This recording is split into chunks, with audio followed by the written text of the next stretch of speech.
আল্লাহ message দিছে, বান্দা তুমি যদি আমার লোকমানের মতো হতে চাও, লোকমানের নাসিহা গুলো, কথাগুলো তুমি মেনে নাও, আমি আল্লাহ ওয়াদা দিলাম তোমাদের মর্যাদা আমি আল্লাহ রাব্বুল আলামিন আকাশ চুম্বি বাড়ায়া দেব। লোকমানের মর্যাদা বেড়েছে 10টা কথার কারণে। এটা 10টা, এই 10টা নসিহত যদি কেউ পালন করে, নারী এবং পুরুষ, আল্লাহ তাদের মর্যাদা বাড়াই দেবে। সব নাসিহা গুলো আমি এখানে বলতে পারবো না, যতগুলো বলা যায়। আর এই নাসিহা করেছে হযরত লোকমান তার জ্ঞান দিয়া। কি দিয়া? কি দিয়া? জ্ঞান দিয়া। যারা জ্ঞানবান মানুষ সমাজে, তারা জ্ঞানের কথা বলে, ভালো কথা বলে। আর যারা মূর্খ, জাহেল, মূর্খের মতো কথা বলে। কিন্তু সমাজ আর দেশের বাস্তব চিত্র এটাই, জ্ঞানী লোকের কোনো কদর নাই, সম্মান নাই, মূর্খদের সম্মান সমাজে বেশি। ঠিক কি না? তাই আমরা দেখেছি বিগত দিনের জালেম স্বৈরাচার, অত্যাচারী শাসক জ্ঞানীদেরকে ফাঁসির কাস্তে ঝুলিয়েছে, আর মূর্খরা জাতীয় সংসদে ঢুকে গান গেয়ে পুরো জাতীয় সংসদ তাকে নষ্ট করে দিয়েছে। কি জ্ঞানীদের কি নাই? কদর নাই। মূর্খদের কদর সমাজে বেশি। আপনারা কি আমার কথা বুঝতেছেন? সময়ের আলোকে, যুগের আলোকে কিভাবে আলোচনা করি লক্ষ্য করেন। অল্প সময়, কষ্ট হবে না তো আপনাদের? দু একজন লোক তো ওঠা বসা করতেছেন। হ্যাঁ, স্ট্যান্ড যুগে গেলে ওটা আলাদা জিনিস, তাড়াতাড়ি শেষ চলে আসবেন। তাহলে জ্ঞানীদের কদর নাই। লোকমানের আছে জ্ঞান। কি আছে? জ্ঞান। লোকমানের কেমন জ্ঞান? লোকমানের কতটুকুন জ্ঞান? অনেক অনেক অনেক অনেক অনেক জ্ঞান। কতটুকুন জ্ঞান আমি আপনাদের সামনে তুলে ধরছি। সম্মানিত ভাইয়েরা আমার, হযরত লোকমানের জ্ঞান কতটুকুন? হযরত লোকমান এক বাড়িতে ছাগল, দুম্বা, বকরি, ভেড়াগুলো চড়াতেন। পরন্তু বিকালে বহুদূর থেকে হযরত লোকমানের কাছে মানুষজন আসতেন জ্ঞান নেওয়ার জন্য, শিক্ষা গ্রহণ করার জন্য। পরন্তু বিকালে লোকমান মানুষকে শিক্ষা দিত, জ্ঞানের তালিম দিত। সবাই বাড়িতে চলে যেত। লোকমানের মনিব একদিন দেখলেন বহুদূর থেকে লোক আসে আর জ্ঞান নিয়ে চলে যায়। মনিব হযরত লোকমানকে ডাকলেন, মালিক বা প্রভু বা মনিব তাকে ডাকলেন, দেখে বললেন, লোকমান আমি দেখতে পাচ্ছি বহুদূর থেকে তোমার কাছে লোকের আসে জ্ঞান নেওয়ার জন্য, তুমি জ্ঞান দাও, শিক্ষা দাও। আমি তোমার প্রভু, আমি তোমার মনিব, আমি তোমাকে পরীক্ষা করতে চাই। ও লোকমান, তুমি আসল জ্ঞানী কিনা আমি তোমার মনিব পরীক্ষা করতে চাই। হযরত লোকমান মনিবের কথাবার্তা শুনলেন, আর মনিবকে ডেকে বললেন, ও মনিব, আপনি আমাকে পরীক্ষা করতে চাচ্ছেন, পরীক্ষা আপনি করেন। ইনশাআল্লাহ, ও মনিব, আমি আপনার পরীক্ষায় পাস করব, তাতে কোনো সন্দেহ নাই। লোকমান কিন্তু মনিবের সাথে কথাবার্তা বলতে গিয়ে একটা শব্দ বলেছে। কি? সবাই বলতে হবে কি? ইনশাআল্লাহ। জ্ঞানী লোক তো তাই বলছে ইনশাআল্লাহ, আমার আল্লাহ যদি চায় অবশ্যই পরীক্ষায় পাস করব। আমরা পাড়ের তায়েবা থেকে যশোর যাব, সারসা থেকে আমরা ঢাকা যাব, সারসা থেকে সাতক্ষীরা যাব, কিন্তু আমরা তো বলি না। কেন বলি না? আমাদের জ্ঞান নাই, তাই বলি না। এক লোক খুব পয়সাওয়ালা মানুষ, পকেট আছে গরম টাকার ঝনঝনানি, মসজিদের ইমাম সাহেব রাস্তায় দাঁড়িয়ে আছে, পকেট ভর্তি গরম টাকা নিয়ে যাচ্ছে বাজারে। বাজারে যাচ্ছে গরু কেন্দ্রে। হেকমাওয়ালা মানুষ, আল্লাহওয়ালা মানুষ, জ্ঞানী মানুষ, এই হুজুরের সাথে দেখা। হুজুর জিজ্ঞেস করছে, ভাই যাও কই? কই, গরু কিনতে যাচ্ছি। বলো মিয়া ইনশাআল্লাহ। পকেট আছে গরম টাকা, গরম টাকার গরম। বলে বাজার আছে গরুর, পকেট আছে টাকা, গরু কিনে বাড়িতে আনবো, ইনশাআল্লাহ বলার দরকার কি আছে? অহংকার। বাজারে গেছে, গরু পছন্দ করে দাম দর করে টাকা দেবে, আল্লাহর কি মর্জি, পকেটের টাকা পকেট মাই নিয়ে চলে গেছে।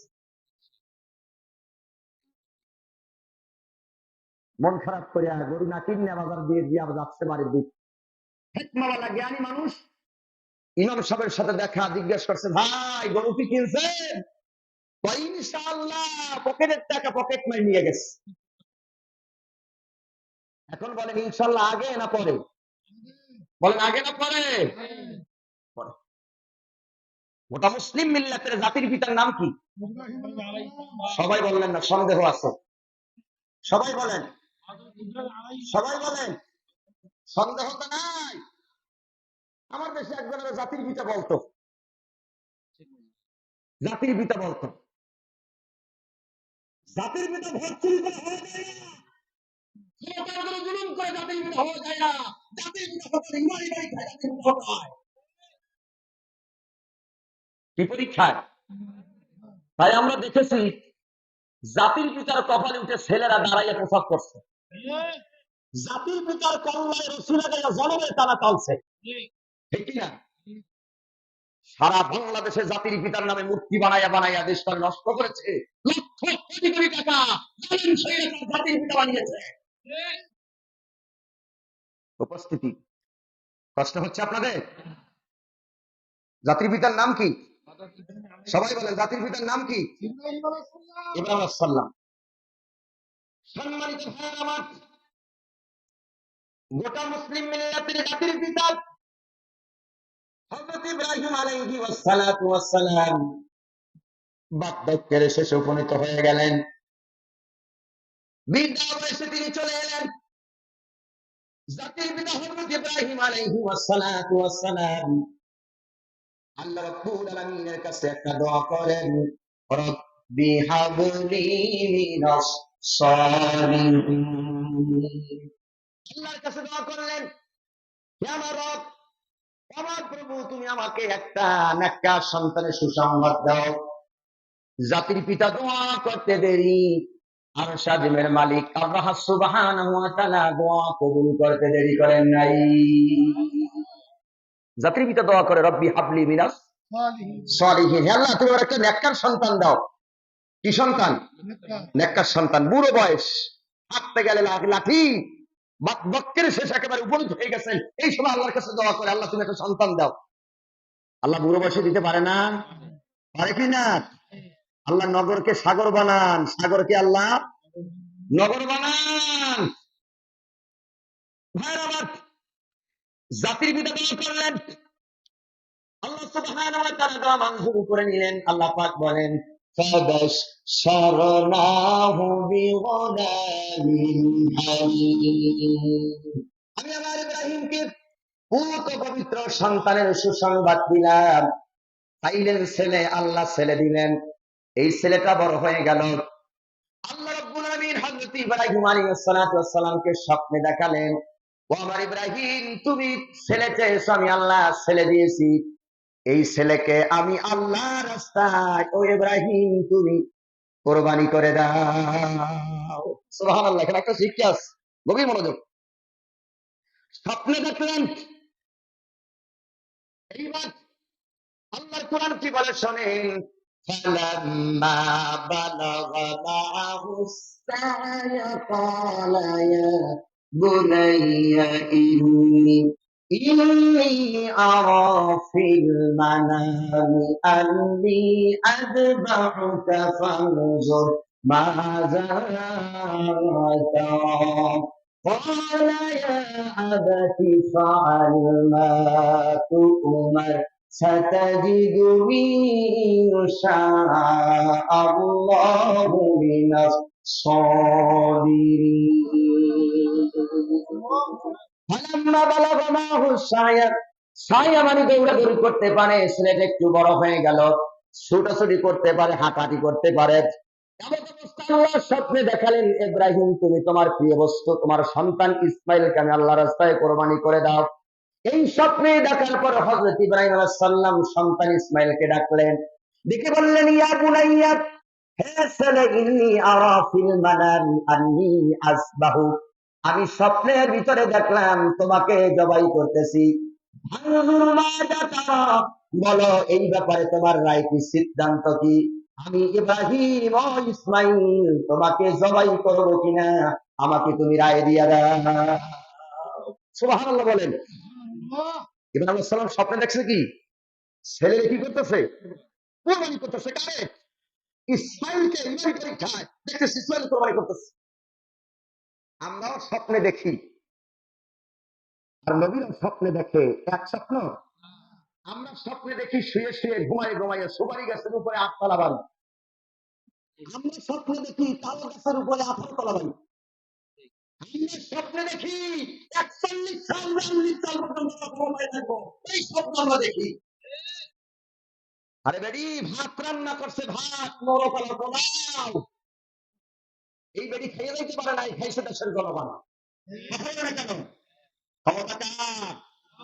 আল্লাহ। বেডি ভাত রান্না খাবে, নরক পোলাও খাইতে পারে নাই, আবার 41 সাল 42 সাল পর্যন্ত ক্ষমতার স্বপ্ন দেখি। এখন স্বপ্নে দেখে কেন? এই যে রঙিন চশমা হাতে লাগাইছি, চোখে লাগাইছি, রঙিন চশমা কোথায় আছে? চোখে আছে। তাই রঙিন রঙিন স্বপ্ন আমরা দেখি। কিরকম স্বপ্ন? মনে করেন সাতশো উপজেলার সাথে একটা বাড়ি আছে আমাদের, চিন্তা করি যশোর মণিহারে কেমনে বাড়ি করব। যশোর মণিহারে বাড়ি হওয়ার পর চিন্তা করি গুলশান বনানী আর বাড়ি ধারে কেমনে বাড়ি করব। গুলশান বনানী আর বাড়ি ধারায় বাড়ি হওয়ার পর চিন্তা করি অস্ট্রেলিয়া কানাডায় কেমনে বাড়ি করব। অস্ট্রেলিয়া কানাডায় বাড়ি হওয়ার পর চিন্তা করি মঙ্গল গ্রহে কেমনে বাড়ি করব। মঙ্গল গ্রহে বাড়ি হওয়ার পর চিন্তা করি তাম পৃথিবীর রাজত্ব অবৈধভাবে কেমনে করব। এই স্বপ্ন দেখি। সম্মানিত ভাইয়ার, আমার প্রিয় দেশবাসী, সারসায় বাড়ি মন বলল না, মণিহারে বাড়ি মন বলল না, গুলশান বনানী আর বাড়ি দাঁড়ায় বাড়ি মন বলল না, অস্ট্রেলিয়া কানাডায় বাড়ি মন বলল না, মঙ্গল গ্রহে বাড়ি মন বলল না, বাড়ি আর বাড়ি, বাড়ি আর বাড়ি, বাড়ি আর বাড়ি। আমরা যত পাই বন্ধু তত চাই, যত পাই তত চাই, চাওয়ার কোনো শেষ নাই। এখন জামিউত তিরমিজি জেলদে সানি কিতাবুজ জুহুদ থেকে আমি আপনাদেরকে হাদিস শোনাই। আল্লাহ নবী বলেন, কাউকে যদি একটা মাঠ ভরা সোনা দেওয়া হয়, লোকটা বলবে দ্বিতীয় আর একটা মাঠ ভরা যদি সোনা পেতাম। ওই লোকটাকে দ্বিতীয় আর একটা মাঠ ভরা সোনা দেওয়ার পর লোকটা বলবে তৃতীয় আর একটা মাঠ ভরা যদি সোনা পেতাম। ওই লোকটাকে তৃতীয় আর একটা মাঠ ভরা সোনা দেওয়ার পর লোকটা বলবে চতুর্থ আর একটা মাঠ ভরা যদি সোনা পেতাম। আল্লাহ নবী বলেন, 1 মাঠ পেল মন ভরল না, 2 মাঠ পেল মন ভরল না, 3 মাঠ পেল মন ভরল না। আল্লাহ রসুল বলে, মানুষের পেট কবরের 3.5 হাত মাটি ছাড়া ভরবে না। যত পায় তত চাই, যত পায় তত চাই, ঠিক কিনা? যত পায়। কারা কারা? সবাই আমার দেখতে লোক কারা কারা? আমি হুজুর সহ। কারা? সবাই আমরা যত পাই তত চাই। কারা? হামারা হামারা। কারা? হামারা। যত পাই তত চাই। কেন চাই? দুনিয়ার লোভে আমরা পাগল, দুনিয়ার লোভে আমরা পাগল। তাহলে আমরা স্বপ্নে দেখি রঙিন স্বপ্ন, আর নবীরা স্বপ্নে দেখে রঙিন স্বপ্ন না, সঠিক স্বপ্ন। হযরত ইব্রাহিম আলাইহিস সালাম স্বপ্নে দেখলেন ইসমাইল কি করতেছে, কি করতেছে? কোরবানি করতেছে। ফানজুর মাঝে তারা ছেলে বাবা, এই ব্যাপারে তোমার রায় কি? সম্মানিত ভাইয়ের আমার, ইসমাইল আলাইহিস সালাম ইব্রাহিম আলাইহিস সালামের কথাবার্তা শুনলেন। শোনার পরে ইসমাইল আলাইহিস সালাম দাঁড়িয়ে মনে মনে চিন্তা করলেন, আমার আব্বা ইব্রাহিমের স্বপ্ন স্বপ্ন না, নিশ্চয়ই আমার আব্বা ইব্রাহিমের স্বপ্ন হলো ওহীর সমান। কিসের সমান? ওহীর সমান। হযরত ইসমাইল সালাম বললেন, قال يا أبت افعل ما تؤمر ستجدني إن شاء الله من الصابرين। লক্ষ্য করেন, يا أبت افعل ما تؤمر ستجدني إن شاء الله من الصابرين। হযরত ইসমাইল বললেন, আব্বা ইব্রাহিম, আপনি স্বপ্নে দেখছেন আমাকে জবাই করতেছেন, আপনি আর দেরি করবেন না, আপনি আল্লাহর রাস্তায় আমি ইসমাইলকে জবাই করে দেন, আমার আল্লাহ তাআলা যদি চাই ইনশাআল্লাহ আপনি সবুরকারীদের আপনি অন্তর্ভুক্ত পাবেন। সুবহানাল্লাহ বলেন। হযরত ইসমাইল কিন্তু বলতে পারতেন আব্বা জবাই করেন, কিন্তু বলছে কি? কখনো বলছে কি ইনশা? এটা কি গরু কেনার আগে না পরে? কতক্ষণ আগে না পরে? ইনশা। এইবার হযরত ইব্রাহিম আলাইহিস সালাম ইসমাইল আলাইহিস সালামের বক্তব্য শুনলেন, মা হাজেরার কাছে চলে গেলেন। এবার আমরা সাল্লাম স্ত্রী হাজেরাকে বললেন, আমার সন্তানকে সাজিয়ে দাও। সাজিয়ে দেওয়া হলো। ইসমাইলকে নিয়ে হযরত ইব্রাহিম আলাইহিস সালাম মিনার প্রান্তরে চলে গেলেন। যারা হজ করেছেন হাজী সাহেব আপনারা দেখেছেন, একেবারে নিচ থেকে উপরে এখন একটা সেই পাথরের চিহ্ন দেখা যায়, যেখানে হযরত ইব্রাহিম ইসমাইল আলাইহিস সালামকে জবাই করার জন্য প্রস্তুতি গ্রহণ করেছিলেন। ভাইরা আমার, এইবার মিনার প্রান্তরে হযরত ইব্রাহিম আলাইহিস সালাতু ওয়াস সালাম ইসমাইলকে শোয়াই দিলেন। ফালাম্মা আসলামা ওয়া তাল্লাহু লিল জাবিন ওয়ানাদাইনাহু আইয়া ইব্রাহিম। সঙ্গে সঙ্গে আল্লাহ রাব্বুল আলামিন হযরত ইব্রাহিমকে ডাকলেন, ডেকে বললেন, ও আমার ইব্রাহিম, আমি দেখছি তুমি তোমার সন্তান ইসমাইলকে মিনার প্রান্তরে জবাই করতেছো। শোনো ইব্রাহিম, তুমি তোমার স্বপ্নকে বাস্তবায়ন করেছো, পরিপূর্ণ করেছো। আমি আল্লাহ ইসমাইলের কোরবানি চাই না, আমি আল্লাহ ইসমাইলের কোরবানি চাই না, আমি আল্লাহ ইসমাইলের কোরবানি চাই না। আমি আল্লাহ তাআলা তোমাকে পরীক্ষা করেছি, আমি আল্লাহ দেখেছি কলিজার ভিতরে তোমার সন্তানের মায়া বেশি না আমি আল্লাহ রাব্বুল আলামিনের মায়া তোমার দিলে বেশি। কিন্তু ইব্রাহিম তুমি তোমার সন্তানের মায়া করো নাই, তোমার দিলে আমি আল্লাহর মায়া বেশি। শোনো ইব্রাহিম, আমি ইসমাইলকে তার মা হাজেরার উপরে পাঠিয়ে দিলাম। ওয়ান্না হাযা লাহুয়াল বালাউল মুবিন ওয়াফাদাইনাহু বিযিবহিন আযীম। এটা ছিল ইব্রাহিম তোমার জন্য একটা বড় পরীক্ষা। আমি ইসমাইলের পরিবর্তে এক যন্ত্র দিয়ে দিলাম, যাও যাও ইসমাইলকে নিয়ে তার মা হাজেরার কোলে চলে যাও, আর আমি ইব্রাহিম ও ইসমাইল তোমাদের উভয়ের কোরবানি আমি আর শাদিমের মালিক আল্লাহ রাব্বুল আলামিন কবুল করে নিলাম। সুবহানাল্লাহি বিহামদিহি। সমস্ত মুফাসসির কিরাম বলেন, সমস্ত উলামায়ে কিরাম বলেন, যদি ইসমাইল প্রথমে যদি ইনশাআল্লাহ না বলতে তাহলে তিনি জবাই হয়ে যেতেন। ইনশাআল্লাহ বলছেন, সেই জন্য কি হয় নাই? কথা কি হয় নাই? আমরা গরু কেনার আগে ইনশাআল্লাহ না পরে ইনশাআল্লাহ? বলেন আগে না পরে? ঢাকা যাওয়ার আগে না পরে? সাতক্ষীরা যাওয়ার আগে না পরে? হযরতে লোকমান মনে আছে আপনাকে মনিবের পরীক্ষায় তিনি বললেন ইনশা। পরীক্ষায় কি করব? পরীক্ষায় কি করব?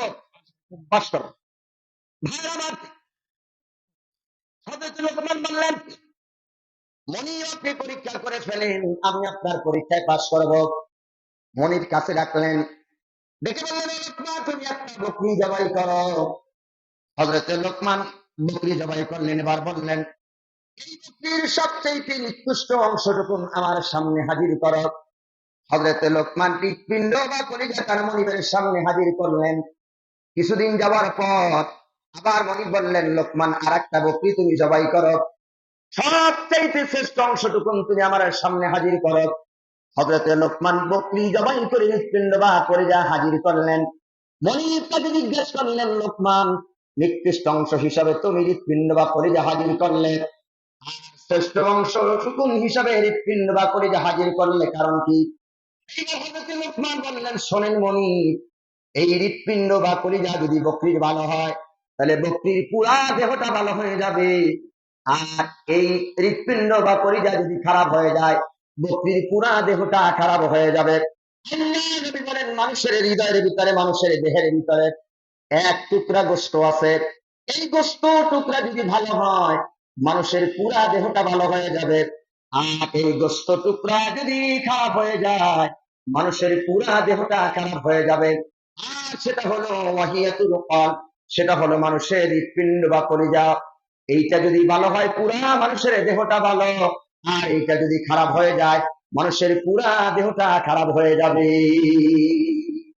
হযরত লোকমানের মনিব বললেন, ও লোকমান, নিঃসন্দেহে তুমি জ্ঞানী মানুষ, তাতে কোনো সন্দেহ নাই। সুবহানাল্লাহ বলেন। লোকমান তাহলে কি মানুষ? অথবা তবে কি মানুষ? জ্ঞানী মানুষ। আমাদের তো জ্ঞান নাই, আমাদের আছে বুদ্ধি। আমাদের আছে কি? বুদ্ধি। আমাদের জ্ঞান নাই, আমাদের আছে বুদ্ধি। খাবো খাবো, বলছে খাবো খাবো, পানি খাবো। ও আচ্ছা, যশোরের ভাষায় পানি খাবো। আচ্ছা, তাহলে আমাদের জ্ঞান নাই, আমাদের আছে বুদ্ধি। এই তোমরা লড়াচড়া করো কেন? এই যুবকেরা লড়াচড়া করো, একদম তো স্টিল দাও, বসে দাও, কান লাগাও। তাহলে আমাদের বুদ্ধি, আমাদের জ্ঞান নাই। লোকমান আল্লাহ কি দিয়েছে? আর আমাদের আছে কি? বুদ্ধি। আমাদের বুদ্ধি। বিগত দিনে জালেম স্বৈরাচারের আমলে আমরা দেখেছি ৭১ টেলিভিশনে সব বুদ্ধিজীবীগুলো নিয়ে আসছে। একটা বুদ্ধিজীবীর মাথায় আমি তাকাই দেখলাম চুল নাই, সবগুলো একেবারে টাকলা মুরাদ। কি মুরাদ? টাকলা মুরাদ। মাদ্রাসা যারা ছাত্র আছে তারা বলতে পারবে টাকলা টাকলা টাকলু। সেটা বলেন হুজুর, টাকলা টাকলা টাকলু, টাকলা টাকলা টাকলা। একটা মাথায় চুল নাই, মানে বুদ্ধি মাথায় এত বেশি, বুদ্ধির চোখে মাথার চুল গুতে উঠে গেছে। নারকেল ছিলাইলে যে ভাই অবস্থা, বুদ্ধিজীবীর মাথার অবস্থা তাই, চুল একেবারে তেলের বাতির মতো। বুদ্ধি, বুদ্ধি ছেড়ে দেয়ার ইজ নো গড। স্রষ্টা বলতে কেউ নাই, আল্লাহ বলতে কেউ নাই। আল্লাহ আছে না? আল্লাহ আছে না? কয়জন? কুল হুয়াল্লাহু আল্লাহু লাম ইয়ালিদ ওয়া লাম ইয়াকুল লাহু, বলেন আল্লাহ এক, তিনি একক, লা শারীকা লাহু, তার কোনো শরীক নাই। আল্লাহুস সামাদ, তিনি কারো মুখাপেক্ষী নন। লাম ইয়ালিদ ওয়া লাম ইউলাদ, তিনি কাউকে জন্ম দেন নাই, কাউকে জন্ম দেন নাই। ওয়া লাম ইয়াকুল লাহু কুফুয়ান আহাদ, আকাশ আর জমিন আমার আল্লাহ সমকক্ষ কেউ নাই। আছে? এই বুদ্ধিজীবীরা কয় দেয়ার ইজ নো গড, আল্লাহ বলতে কেউ নাই। এরকম একটা বুদ্ধিজীবী আমার দেশে ছিল, মরছে। সে মরার আগে বলছে, দেখো আমার লাশ তোমরা গোসল করবে না, দাপন দিবে না। কি করবে? আমার লাশ করে তোমরা ঢাকা সলিমুল্লাহ মেডিকেল কলেজে পাঠিয়ে দেবা। ছাত্র এবং শিক্ষক আমার কাটা ছেঁড়া করে তারা অপারেশন শিখবে। লোকেরা বুঝতে পারছে যে এই লোকটা সারা জীবন আলেম ওলামার বিরোধিতা করেছে, আল্লাহ রাসূলের বিরোধিতা করেছে। কবরে গেলে ফেরেশতার জোতার পিডান আর বাঁশের পিডান ছাড়া কপালের কিছু নাই। মরার পর তার ইচ্ছা অনুযায়ী পাঠানো হলো ঢাকা সলিমুল্লাহ মেডিকেল কলেজে। ছাত্র এবং শিক্ষক যখন শুনছে ওই লাশ আসতেছে, তারা রাস্তায় দাঁড়াই মিছিল করছে, আল্লাহ রাস্তায় বাচ্চাই এরা দিকে আনবা না। বলছে কেন? বলছে বাচ্চা থাকতে আল্লাহরে অস্বীকার করছে, ওরে অপারেশন করে যা থাকবো এতে রুগী সব মরবে, বাঁচবে না কেউ। এরপর থেকে পাঠানো হলো বাদেবে ডাক্তারি জীবিতা রাখালো। পত্রপত্রিকার সাংবাদিক আর কিছু লেখে নাই, আমরাও জানতে পারি নাই। এই লাশের অবস্থায় এই হয়েছে। এই লাশ যদি রাস্তায় ফেলে আমার দেশের কুকুর খাবে না, মানে দেশের কুকুর আল্লাহকে পেরে নাস্তিক করে জালেম সেই আল্লাহকে পেরে না, ঠিক কি না? এখন আমরা হচ্ছে বুদ্ধিজীবী। কি জীবী? বুদ্ধিজীবী। সুতরাং বুদ্ধির কোনো দাম নাই। দাম কিসের? কখন দাম কিসের? জ্ঞানের দাম। বুদ্ধিজীবী তারা বলতে যাবে, আর জ্ঞানী লোকরা জান্নাতে যাবে। বুদ্ধিজীবী কোথায় যাবে আর জ্ঞানীরা কোথায় যাবে? একটা দলিল দেই, খুব গভীর মনোযোগ। সম্মানিত ভাইয়ের আমার,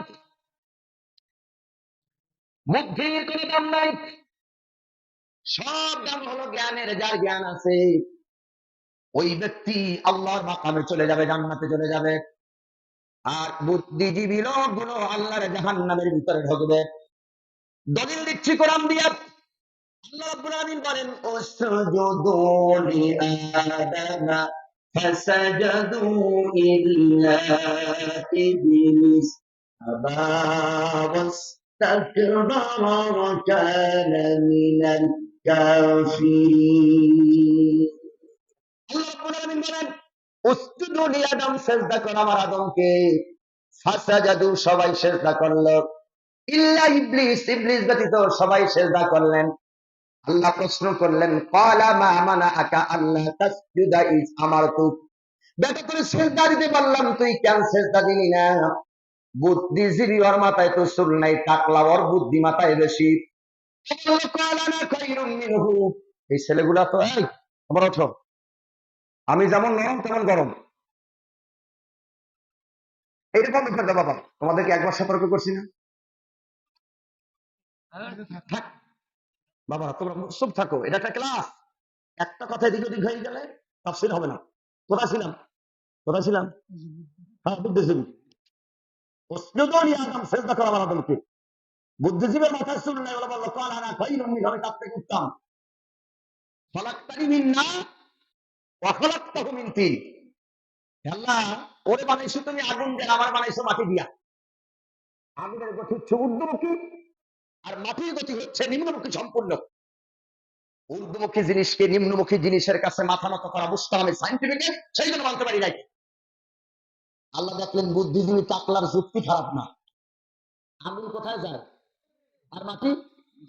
আল্লাহকে বুদ্ধিজীবী তুই তো ভালোই বুদ্ধি দিচ্ছ, যুক্তি ভালোই দিচ্ছ। অবশ্যই আল্লাহ ফাখরুজ আইন্নাকা আযীম, অভিশাপ তোমার দরবার থেকে তুই বেরিয়ে যা, তুই না দাও, আল্লাহর হুকুমে তুই আদালত করো নাই, তুই মুতাকাব্বির, তুই অহংকারী। আমার দেশে এক মুতাকাব্বির ছিল, নাই, 5ই আগস্ট পালাইছে। এই মুতাকাব্বির কথায় কথায় বলতো আমি খাওয়াই, আমি পড়াই, বলতো কিনা? বলছে কিনা? আমি খাওয়াই, আমি পড়াই। কে? হ্যাঁ, কে বলতো? না না, উনি। হ্যাঁ, সিঙ্গুলার নাম্বার দিয়ে মারেন, কে? উনি। উনি কে? উনি কে? উনি। তো আমি খাওয়াই। আচ্ছা, আমার প্রশ্ন হলো তাহলে উনি নাই, এখন আমাদেরকে খাওয়ায় কে? খাওয়ায় কে? আল্লাহ খাওয়ায়। তাহলে উনি তো নাই, আমরা না খেয়েছি। আচ্ছা মানলাম, উনি খাওয়াইছে, মানলাম। আমরা মানুষ, আমাদের ব্যাংক ব্যালেন্স আছে, ব্যাংকে এই হুজুরের টাকা আছে, আমার আছে, এই হুজুর আছে, এই হুজুর আছে, আমাদের খাবার প্রত্যেকের ঘরে মজবুত করা আছে। ওই ঘরের বা হেক শিয়াল, পাতি শিয়াল, চড়ুই পাখি, টুনটুনি, বক, শালিক, এটা তো কোনো ব্যাংক ব্যালেন্স নাই। জঙ্গলে কোনো প্রাণীর কোনো ব্যাংক ব্যালেন্স নাই। কবুতর, শালিক, চড়ুই, টুনটুনি, এদের কোনো ব্যাংক ব্যালেন্স আছে? এদেরকে খাওয়ায় কে? খাওয়ায় কে? আল্লাহ রাব্বুল আলামিন বলেন, وما من دابة في الأرض إلا على الله رزقها। আকাশের জমিনে এমন কোন বিচরণশীল জীব নাই, প্রাণী নাই, যা রিজেকের দায়িত্ব আমি আল্লাহ রাব্বুল আলামিন আমার নিজ হাতে নেই নাই। রিজিক কে দেয়? তাহলে খাওয়ায় কে? না না, উনি কে? হাসিনে খাওয়ায়? কে খাওয়ায়? মুতাকাব্বির অহংকারী, আল্লাহ পছন্দ করে না। আল্লাহ কয় তুই অহংকারী কেন? বলো ফাখরুজ আইন্নাকা আযীম, অভিশাপ তোমার দরবার থেকে তুই বেরিয়ে যা। শয়তান কয় আল্লাহ আমারে বের করে দিলা, তালাক তো আমারে দিলা, তাহলে আমার কিছু দেবা না? আমার কাছে তোমার কাছে 3 দফা দাবি। কয় দফা? কাল লাগান ইতিহাস, কয় দফা দাবি? 3 দফা দাবি। আল্লাহকে কি কি দাবি? আল্লাহ কিয়ামত পর্যন্ত হায়াত দিতে আল্লাহকে মঞ্জুর। কোন পর্যন্ত? কিয়ামত পর্যন্ত। খারাপ লোক, জালেম, স্বৈরাচার মরতেও চায় না। 40 সাল, 40 সাল এমন ব্যক্তি মৃত্যুর সঙ্গে পাঞ্জা লড়ে সিঙ্গাপুরের বাড়ি। কোথায়? সিঙ্গাপুরের বাড়ি, মৃত্যুর সাথে পাঞ্জা লড়ে। ওই যে কাকে কাকায় বলছিল না, কি কাঁদে? কি কাঁদে? আমরা করবার থেকে শক্তিশালী, করবার থেকে শক্তিশালী কাদের কাছে বলছিল? একবার বলেছিল আমরা দুর্যোগকে মোকাবেলা করার জন্য বঙ্গোপসাগরের কাছে দাঁড়িয়ে আছি। মানে বন্দুক লয়ে দাঁড়ায় আছে, গুলি করবে আর তুফান ফিরে যাবে। কত বড় মুতাকাব্বির কথাবার্তা। সকালবেলা একবার পাতলা পায়খানা হইলে দুপুর বেলায় যদি আরেকবার হয়, বিকাল বেলা কয় মেডিকেল খবর দে, অ্যাম্বুলেন্স খবর দে, ডাক্তার নিয়ে এসো। এই হলো ক্ষমতা। ক্ষমতা কার? ইন্নাল্লাহা আলা কুল্লি শাইইন কাদির। ক্ষমতা একমাত্র উৎস কেবলমাত্র আল্লাহ, তার ক্ষমতার উপরে কারো ক্ষমতা নাই, চলে না। সম্মানিত ভাইয়েরা আমার, শয়তান দাবি করলো 3 দফা, আল্লাহ সিরাতে মুস্তাকিমের পথে যেন বসে থাকতে পারে, আল্লাহ তার মঞ্জুর। আল্লাহ সামনে থেকে পিছন থেকে ডান থেকে বাম থেকে যেন ধোকা দিতে পারে, আল্লাহ তাও মঞ্জুর। শয়তানের কয় দফা দাবি? কয় দফা? কয় দফা? 3 দফা। এইবার লেখেন, জালেম আর শয়তান এদেরও 3 দফা দাবি। কান শুনান, শয়তান দাবি করছে আল্লাহর কাছে কয় দফা, আর শয়তান আর জালেমের দাবি 3 দফা। সূরা আনফাল 30 নম্বর আয়াত। সম্মানিত ভাইরা আমার, শয়তান 3 দফা দাবি করল, আল্লাহ মঞ্জুর করলেন। আমরাও দেখেছি বিগত দিনের জালেম স্বৈরাচার শাসকের 3 দফা দাবি। إذ يمكر بك الذين كفروا ليثبتوك أو يقتلوك أو يخرجوك ويمكرون ويمكر الله والله خير الماكرين। কাফেররা চক্রান্ত করে, কৌশল করে 3টা। 1 নাম্বার কৌশল হলো লিউসবিতুকা, তারা ধরে ধরে আলেমদেরকে জেলে বন্দী করে দেয়, নবীদেরকে জেলে বন্দী করে। ইয়াকুতুলুকা, দায়ীদেরকে তারা হত্যা করে। আও ইউখরিজুকা, দায়ীদেরকে তারা দেশ থেকে তাড়িয়ে দেয়। ১,৫০০ বছর আগে আল্লাহ আয়াত নাযিল করেছে জালেম স্বৈরাচারদের ব্যাপারে। আমরা বিগত জালেম স্বৈরাচারে দেখেছি দায়ীদেরকে ধরে ধরে জেলে বন্দী করে দিয়েছে। কত দায়ীদেরকে ফাঁসির কাস্টে ঝুলাইয়া মেরেছে, আর কত দায়ীদেরকে জালেম সরকারের দেশ থেকে তাড়িয়ে দিয়েছে। কয়টা কয়টা কয়টা কয়টা? বিশ্বনন্দিত মুফাসসির এর কথা আল্লাহ সাইয়্যিদ রাহমাতুল্লাহ আলাইহি কি অপরাধ ছিল কোরআনের কথা বলার কারণে জালেম শয়তানকে অপরাধ করে জেলে বন্দী করে নির্মম নির্যাতন করে ইজ্জত সর্বস্ব করে সাইয়্যিদ সাহেবরা হত্যা করেছে। কথা বলেন ঠিক না? অপরাধ কি? অপরাধ কি? জেলে বন্দী করে। লিউসবিতুকা, জালেম শয়তান ক্ষমতায় গেলে লিউসবিতু আলেমরা জেলে বন্দী করে দেয়। 2 নম্বরে আলেমদেরকে হত্যা করে, কত আলেমদেরকে ফাঁসির কাস্টে ঝুলিয়েছে। মীর কাসেম আলী, মতিউর রহমান নিজামী, এদের কি অপরাধ ছিল? তাদেরকে কেন মারা হলো? কোরআনের কথা বলার কারণে হত্যা করা হয়েছে। আর যুক্তি কত দায়ীদেরকে দেশ থেকে তাড়িয়ে দিয়েছে, তার ভিতরে ডক্টর মিজান আজহারি। কান লাগান সম্মানিত ভাইরা, ডক্টর মিজান আজহারি জনপ্রিয়তা এত বেশি, হাজার হাজার লাখ লাখ মানুষ হয়েছে। ওস্তাদুল আসাতিজা, ওস্তাদুল উলামা। লুৎফর রহমান স্যার বলতেন, ডক্টর মিজান আবার আসবে। ছিলেন আপনারা লুৎফর রহমান স্যারকে? ডক্টর মিজান আবার আসবে, বীরের ভেসে আসবে। ঠিক মিজান আজহারি বীরের বিষয়ে আসছেন, কিন্তু জালেম শৈয়তার দেশে নাই। ঠিক কিনা? মহান আল্লাহর ওলি বলেছেন মিজান আবার আসবে। মিজান ঠিকই আসছেন, কিন্তু ওস্তাদুল আসাতিজা, ওস্তাদুল উলামা হুজুর আজকে আমাদের মাঝে নাই। ভাইরা আমার, জালেমের ক্ষমতায় গেলে কয়টা কাজ করে? জেলেবন্দি, হত্যা, দেশ থেকে।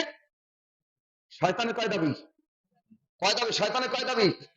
কিয়ামত পর্যন্ত হায়াত সিরাতে মুস্তাকিমের পথে বসে থাকবে। তাই আমরা দেখেছি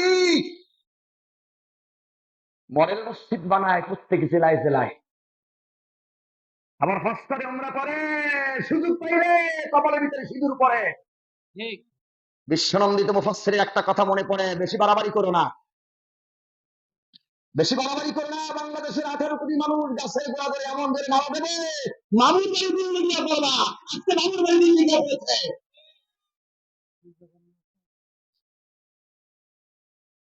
প্রত্যেকটা কথা অক্ষরে অক্ষরে মহান আল্লাহ নবী। প্রত্যেকটা কথা এমন সময় আসবে ইঁদুরের গর্ত খুঁজে পাবো না। ঠিক কিনা? আমরা তোমার শত্রু না, তোমার শত্রু তোমার পাশে। একথা বলে রাখো। যাকে যেই তহমত দেবা সেই জিল্লাত তুমি যে দেবা, ওই জিল্লাতে তোমার ওই জিল্লাতে মরণ হবে। সারাটা জীবন রাজাকার রাজাকার বলে গালি দিয়েছে, রাজাকার রাজাকার বলে গালি দিয়েছে। ছাত্র জনতার যেই প্রধান হইল 5ই আগস্ট, শব্দ একটাই ছিল, তুমি কে আমি কে। কথা বলতে হবে, তুমি কে আমি কে, তুমি কে আমি কে। সেই জিল্লাতি দেশ থেকে বের হয়েছে, এই মহান আলেমের সাথে বেয়াদবি করেছে, আলেমদের সাথে বেয়াদবি করেছে, গাদ্দারি করেছে। এখনো কত মানুষ আশায় বসে আসার মায় আসবে, আশায় বসে আসার মায় আসবে। যারা এই দল করার এই আশায় বসে আছে তোমরা বসছে, যারা এই দল করার এই আশায় বসে আছো, যে তোমরা কো তোমরা বসছে, আল্লাহ করে দিলেন তোমরা বসছে বসছে, আর বসছে কে জানা যাবে অর্জন করা হারাম নাকি বসছে।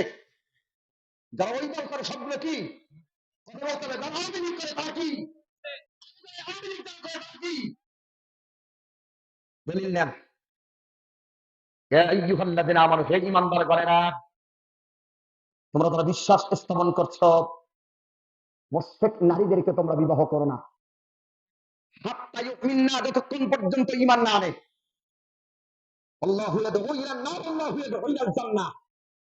মুশরিকরা ডাকে জাহান্নামের দিক, আর মুমিনেরা ডাকে জান্নাতের দিক।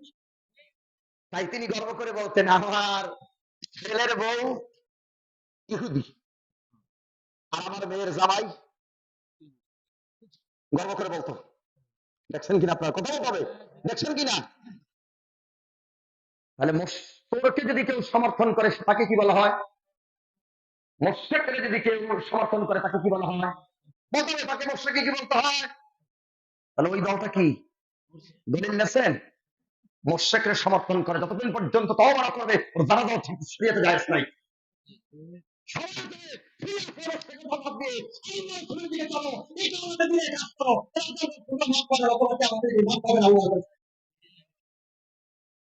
কষ্ট হচ্ছে আপনাদের? তাহলে ওই দল কি? ওই দল কি মুশরিক। মুশরিকের দল থেকে ফিরে আসো, দলিল দিয়ে দিলাম কোরআনে। মুশরিককে সমর্থন করে সে কি? শয়তানের কয় দফা দাবি? কয় দফা? কয় দফা? কিয়ামত পর্যন্ত হায়াত মুস্তাকিমের পথে বসে থাকবে। তাই আমরা দেখছি মুস্তাকিমের পথে বসে রাখছে। যাত্রা থিয়েটার নাটক টেলিভিশনে পারমিশন লাগে নাই, তাফসীর মাহফিলে হুজুর পারমিশন লেগেছে, ঠিক কি না? নাম দিয়েছে মুসলমান, নাম কি? মুসলমান, নামদারি মুসলমান, অথচ গরু খাওয়া মুসলমান। আর কি সামনে থেকে পিছন থেকে যেন ধোকা দিতে পারি, আল্লাহকে মঞ্জুর। শয়তান তিনটা কথা দাবি করলেন, আল্লাহ মঞ্জুর করলেন, আল্লাহ তালাক দিয়ে বের করে দিলেন। কলা ফাখরুজ ফাইন্নাকা রাজিম, অভিশাপ তোমার দরবার থেকে তুই বেরিয়ে যা। শয়তান কয়টা হুকুম লঙ্ঘন করছে? কয়টা? কয়টা? আর শয়তানের দাবি কয়টা? কয়টা? কয়টা? একটা হুকুম লঙ্ঘন করার কারণে শয়তানের যদি এই অবস্থা হয়, আপনি আমি দৈনিক কত হুকুম যে লঙ্ঘন করতেছি, তাহলে আমাদের জায়গা হওয়া কোথাও ছিল, এবার চিন্তা করেন। কিন্তু শয়তান একটা হুকুম লঙ্ঘন করেছিলেন, আদি পিতা আদম আলাইহিস সালাম কিন্তু একটা হুকুম লঙ্ঘন করেছিলেন। সম্মানিত ভাইরা আমার, প্রাণ প্রিয় দেশবাসী,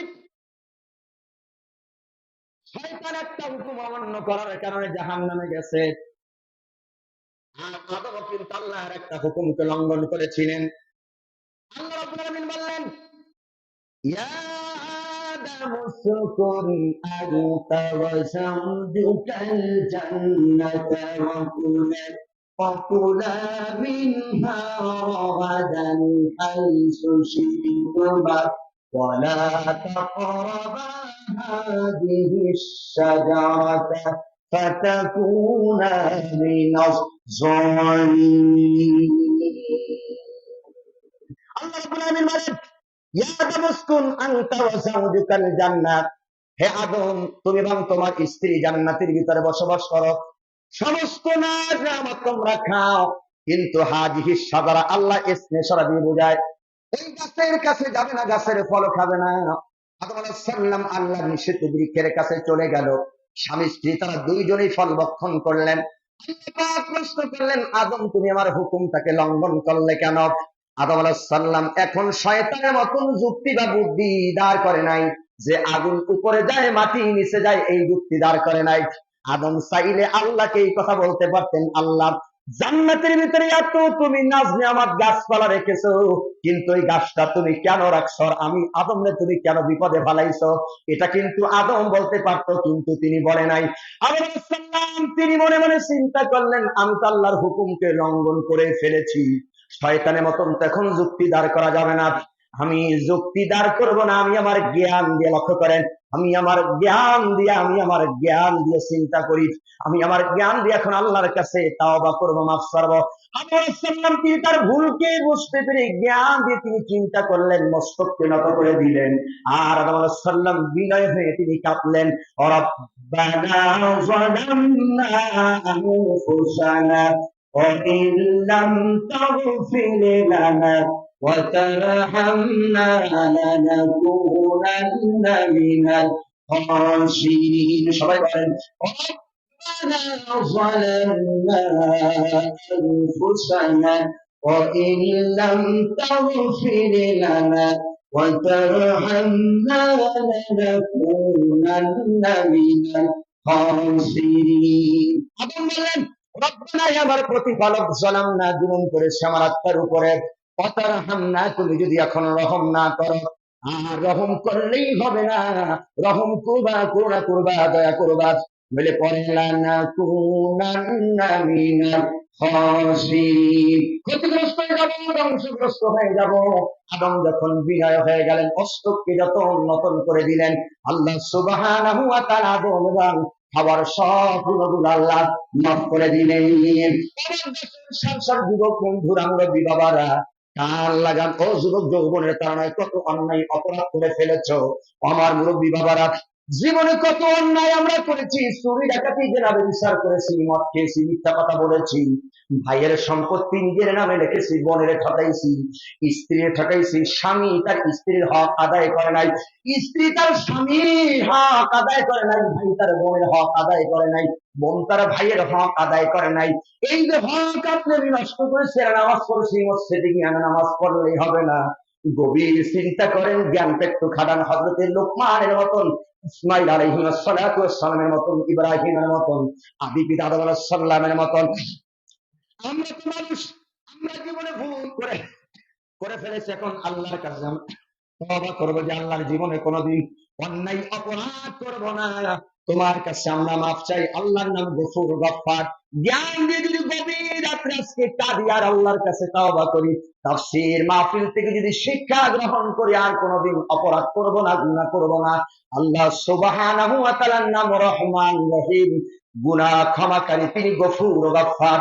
আল্লাহ তার পবিত্র নামের রসিলায় যেমন আদি পিতা আদি মাতাকে যেমন আল্লাহ ক্ষমা করে দিয়েছেন, তাই আল্লাহ কোরআনে মেসেজ দেয়, ও বান্দা গুনাহ করেছেন, আল্লাহর কাছে তওবা করো, সূচনা করো, আমিও আল্লাহ তাআলা তোমাদের জীবনের সব গুনাহ রাশিগুলো ক্ষমা করে দেব। আল্লাহু আকবার বলেন। তাহলে আমরা জীবনে কত অন্যায় অপরাধ করছি কি করছি না? কতগুলো করছি কি করছি না? অনেক অপরাধ করেছি। তাহলে এখন কি ওই বুদ্ধিজীবীর মতন বলবো, আল্লাহ তুমি জান্নাতে বানাইছো, জাহান্নামে বানাইছো, তাহলে জাহান্নাম বানাইলে কেন, আমার বিপদে হালাইলে কেন? এরকম কথা বলবো নাকি? কথা বলবো নাকি? আল্লাহ রাস্তা দেশে কয়টা? আসহাবুল ইয়ামিন এটা ডান, আর আসহাবুস শিমাল এটা হলো বাম। এই রাস্তা কাদের? মিনান নাবিয়্যিন ওয়াস সিদ্দিকিন ওয়াস শুহাদা ওয়াস সালিহিন, জান্নাতের পথ। এই পথ কাদের? উঠবা সাহেব আবু জাহেল, ইসলামুল্লাহ আর জালেমদের পথ হলো বাম পথ। কোন পথে যাবেন সিদ্ধান্ত নেন, ডানে না বামে? ডানে না বামে? ডানে না বামে? তাহলে ডানে যদি যাই তাহলে জান্নাত, আর বামে গেলে কোথায়? তাহলে ডানে যে যাবেন, জীবনে অনেক ভুল করেছি, আসেন জ্ঞান দিয়ে তওবা করি। কি দিয়া? লোকমান আল্লাহ কি দিছে? ওয়ালাকাদ আতাইনা লুকমানাল হিকমাতা আনিশকুর লিল্লাহ। আসেন এই জ্ঞান যে আমার দিয়েছে আল্লাহ, এখন আমরা শুকর আদায় করব। আনিশকুর লিল্লাহ, কার শুকর? না আব্বা জানের। শুকুর কার? উনি আমারে খাওয়াইতো। মা, কার আমরা শুনেছি, মোবাইল এখন আছে, মা আপনি দেশে নাই, চলছে না মা, আপনি ছিলেন ভালো ছিলেন, মা আপনি তো আমাকে খাওয়াইছেন, বাসস্থান করে দিয়েছেন। কাঁদে, কথা কয় না, কাঁদে। মায়ের জন্য মায়া কান্দা। পৃথিবীর সবচেয়ে বড় শয়তান ওই জালেম। ফিরআউন এত বড় জালেম ছিল না। গতকালকে সাক্ষাৎকারে দেখেছি, ব্যারিস্টার আরমান কি অপরাধ ছিল, বীর কাসেম আলীর ছেলের কি অপরাধ ছিল, যার বাবা এদেশে হাজার হাজার মানুষের কর্মস্থলে ব্যবস্থা করে দিয়েছে। High educated person barrister Arman 8টা বছর কি চেয়ারে নির্মম নির্যাতন করেছে, কি নির্মম নির্যাতন করেছে। আরমানের 2টা চোখ ছানি পড়ে গেছে, কি অবস্থা। এই হলো জালেমের স্বৈরাচার। আমার কাছে মনে হয় ফিরআউন এর থেকে ভালো ছিল। শিক্ষা গ্রহণ করো। আমি মিশরের জাদুঘরে ফেরাউনকে সুটকি বানায় রাখছি, কোনো জনসনা প্রাণী খাবে না, পোকামাকড় খাবে না। শিক্ষা গ্রহণ করো ফেরাউন থেকে। বিশ্বনন্দিত মুফাসসির আল্লামা সাঈদী রাহমাতুল্লাহ আলাইহি তিনি ইন্তিকাল করলেন।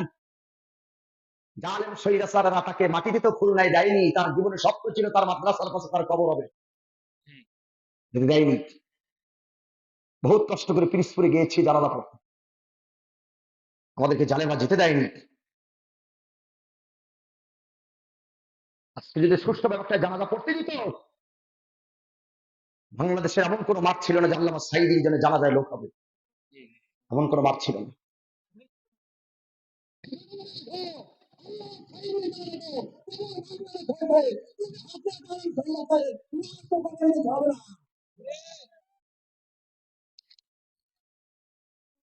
যেমন কর্ম তেমন ফল, কামা তুদিনু তুদানু। যেমন কর্ম, কথা বলতে হবে, কামা তুদিনু তুদানু, যেমন কর্ম তেমন ফল।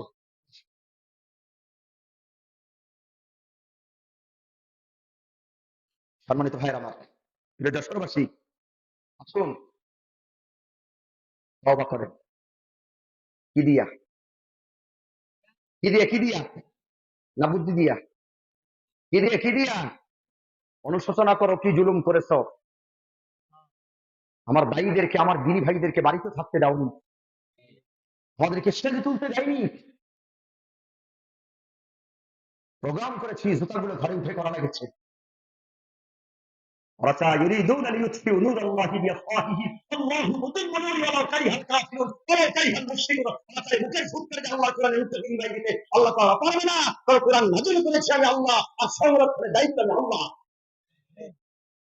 কার দায়িত্ব? কার দায়িত্ব? আল্লাহ। আল্লাহ আমাদেরকে কথাগুলো বোঝার তৌফিক দান করুন। আরো করে বলেন আমিন।